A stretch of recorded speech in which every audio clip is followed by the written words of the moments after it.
Ingwenyama yabantu, inkosi yamakhosi, inyandezulu, inkanyamba bayede.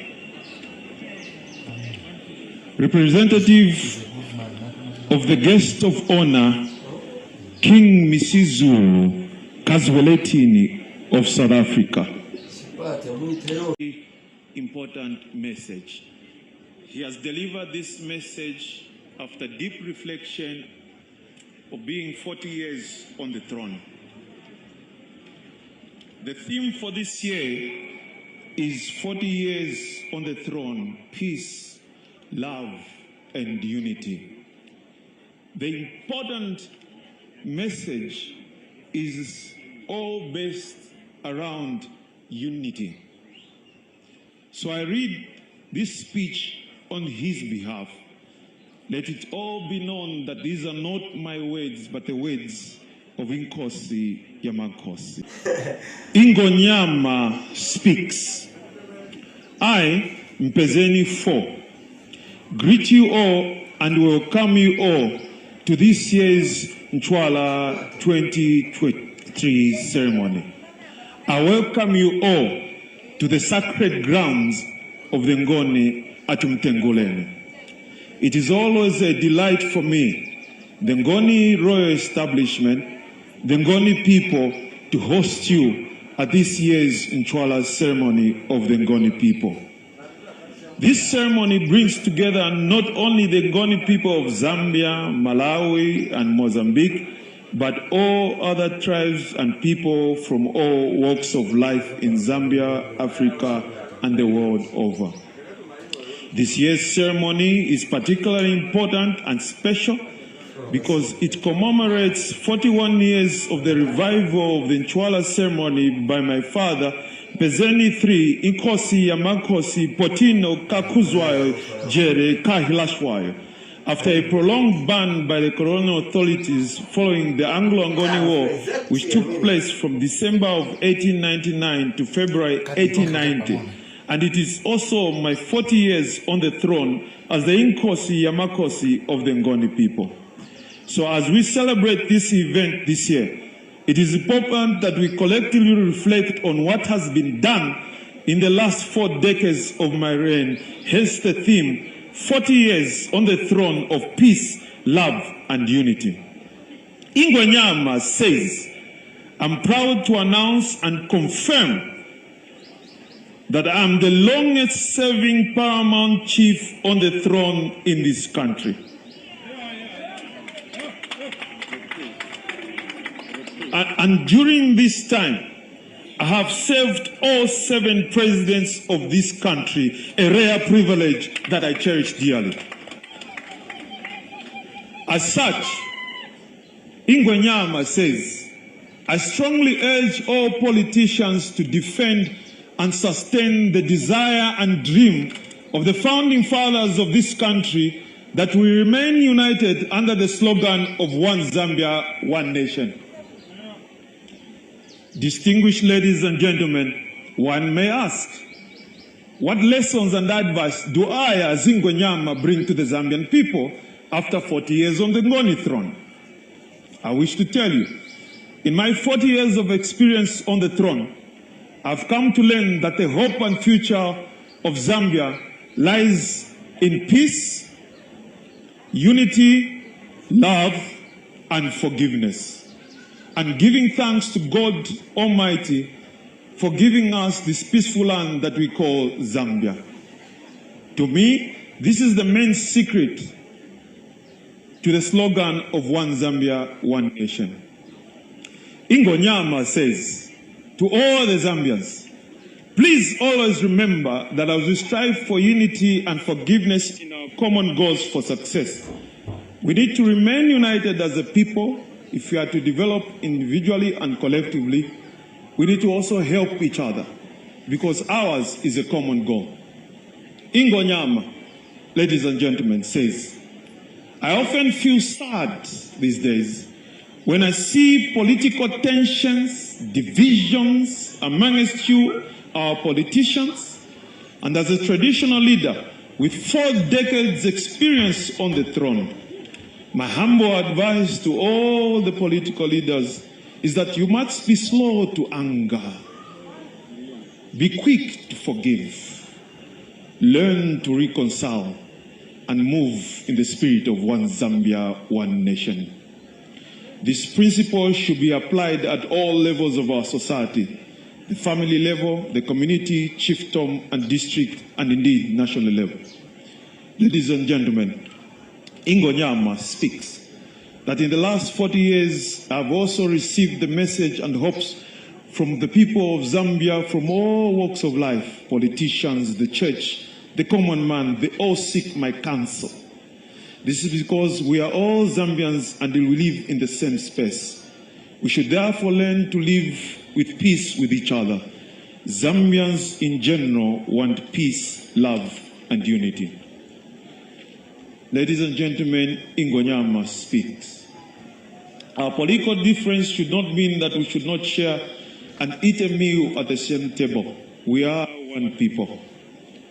To signify peace, unity among all of our people, Ngoni proposes that the Great East Road, which leads us from Lusaka to Chipata at the border with Malawi, in the spirit of demonstrable unity, should be renamed to Umodzi Highway. This is because he wants to demonstrate that our desire for unity as our people should be first and foremost as people drive from Lusaka at the roundabout to the Eastern Province. Ladies and gentlemen, Ngoni now wants to address the Ngoni people specifically, and his affinity especially for the youth. And he says, to start with, to all the youths in Ngoni land, please pursue education as a foundation for a bright future. Don't let anyone lie to you that you can succeed without education. Do not let anyone lead you into early marriages. Education is the quickest equalizer for a good, healthy, and quality life. Ladies and gentlemen, Ngoni speaks to the parents. Please, please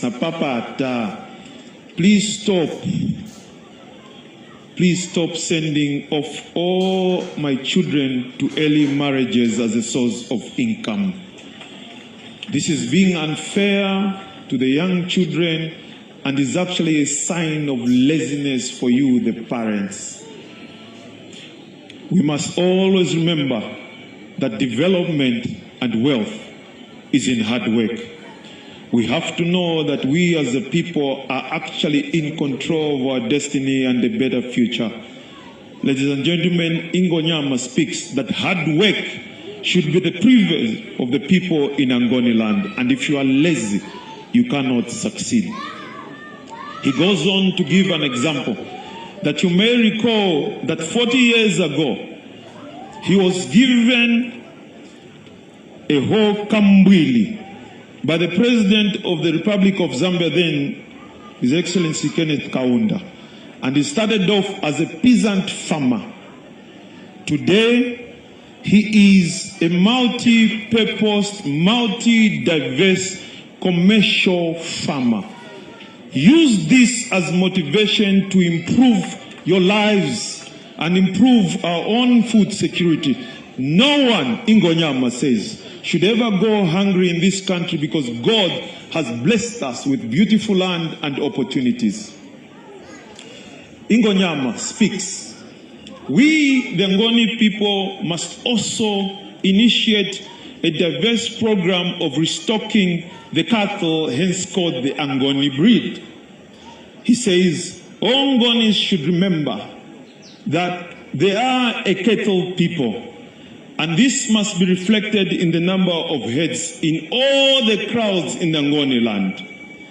Ngoni says, in the Anglo-Ngoni War from 1889 to 1890, the Ngonis lost 10,000 herds of cattle.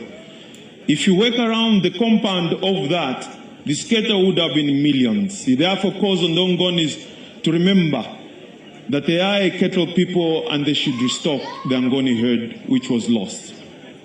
Ladies and gentlemen, Ngonyama speaks, as Zambians, we should never forget our past. He says we should all keep our culture alive and have the correct records and memory of our people. The people who make a pact with ancestors are immortal. This is why we the Ngonis want our heroic ancestor, Prince Mpezeni, to be remembered better than he currently is. His bravery in the Anglo-Ngoni War from December of 1889 to February 1890 cannot be reduced to a few paragraphs in the history book. We need to have something significant here in Nc'wala named after him. Ngonyama proposes that the border must be renamed after Prince Nsingo, who gave his life on February 5th.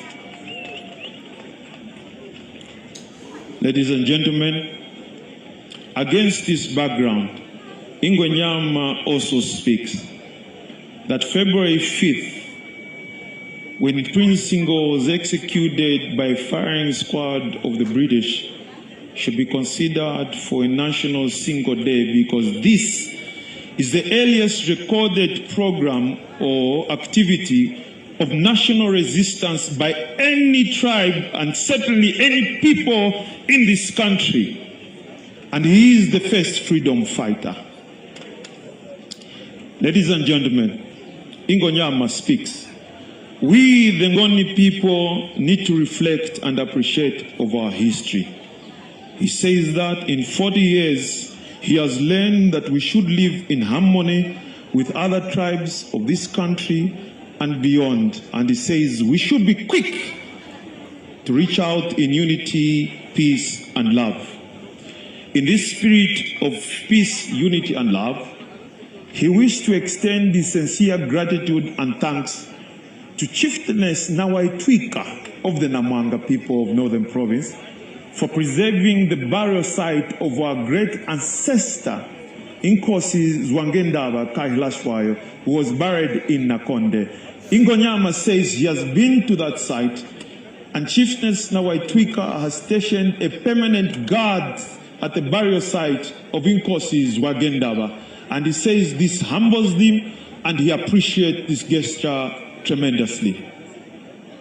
Ngonyama says, in my efforts to keep our history alive, I have made several trips in the land of our forefathers. He has traveled 2 times to the ancestral home in KwaZulu-Natal, specifically the Umfolozi River, where all the Ngonis hail from. And he has also traveled to Swaziland, where the great ancestor King Zwangendaba stayed for 2 years after the Battle of Umshatuza River before deciding to head for the northern region, including Zambia. He's also expressed that he has also traveled further to Tete province, in Ngoni province, in Mozambique, to visit the Ngoni settled here, and you've seen them here present today. Ladies and gentlemen, Ngonyama speaks. Let us all play a part in preserving our history. And in conclusion, I wish to thank all organizations, individuals who supported our efforts to make the ceremony a success. A special thanks to the key sponsors. He also says, be assured, however, that every contribution, big or small, is appreciated deeply from his heart. Ngonyama says, I also thank all of you who have joined us here at the sacred grounds at Mtenguleni physically, and those of you watching and listening through various media channels. We must always remember that we can only be strong in unity in diversity. Ladies and gentlemen, Ngonyama says, Gyabonga kakulu, zikomo. I wish you all an enjoyable stay in Ngoni land. Thank you once again. Bye.